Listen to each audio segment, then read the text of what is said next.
Hi, guys, my name is Ariba. Welcome back to my YouTube channel Ariba News HD. I hope you are doing well. Before watch this video, please subscribe to my YouTube channel and press bell icon for latest video. So, let's start the video. Katarina Carroll stands down as Queensland Police Commissioner amid state's heated youth crime debate.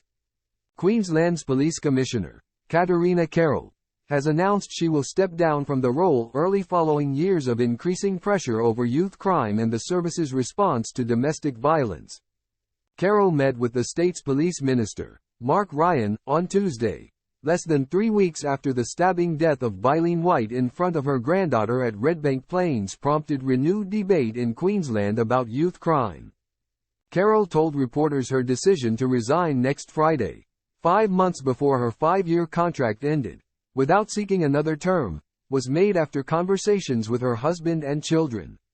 "I made this decision, and was going to have the discussion about not renewing my contract with the minister in about 2 weeks' time, but because of the heightened speculation and commentary, I brought these discussions forward," Carroll said.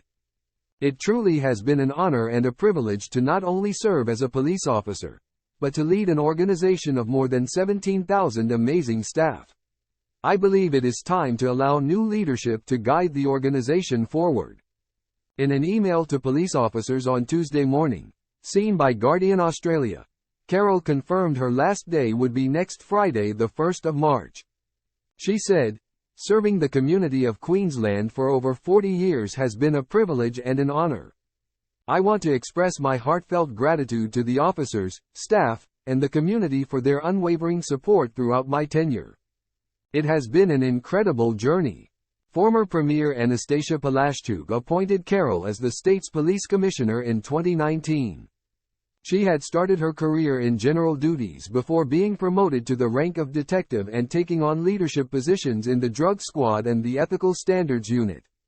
In 2014, Carroll served as the Fire and Emergency Services Commissioner. Carroll was invited to brief cabinet this month, after White's death prompted further political pressure about youth crime in Queensland. Following the meeting, the Premier, Stephen Miles, revealed the government would increase penalties for the possession of knives and consider expanding police powers to crack down on them further. Guardian Australia spoke to former police officers last week who described growing discontent in the service. Some complained of staff shortages, a ballooning workload, and a lack of support from police leadership. Others expressed disappointment with a lack of reform on police integrity following the Commission of Inquiry into Domestic Violence.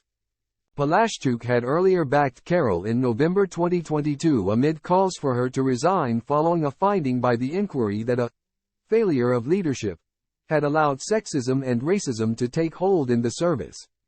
Carroll initially rejected an invitation to appear at the inquiry, prompting the commission to ask if they needed to issue a summons for her to attend. On Tuesday, Carroll said it was never the case that she initially refused to appear despite agreeing at a hearing in August 2022 that was what had occurred.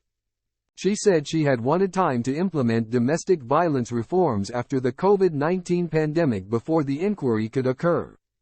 Carroll said the inquiry allowed police to have great recommendations and extra resources, but it had tarred everyone in the police force with the same brush.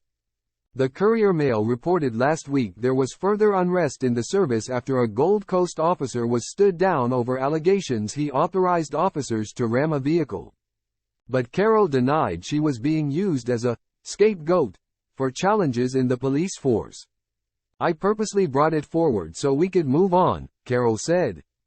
Carroll said she would like to be remembered as a compassionate leader who cared about the people in her organization and the state of Queensland. "I think as leaders, you always look back and you think, wow, I've got more work to do, but that's leadership." Ryan said, "History will be very kind to the commissioner. She has led the police service during difficult times," he told reporters.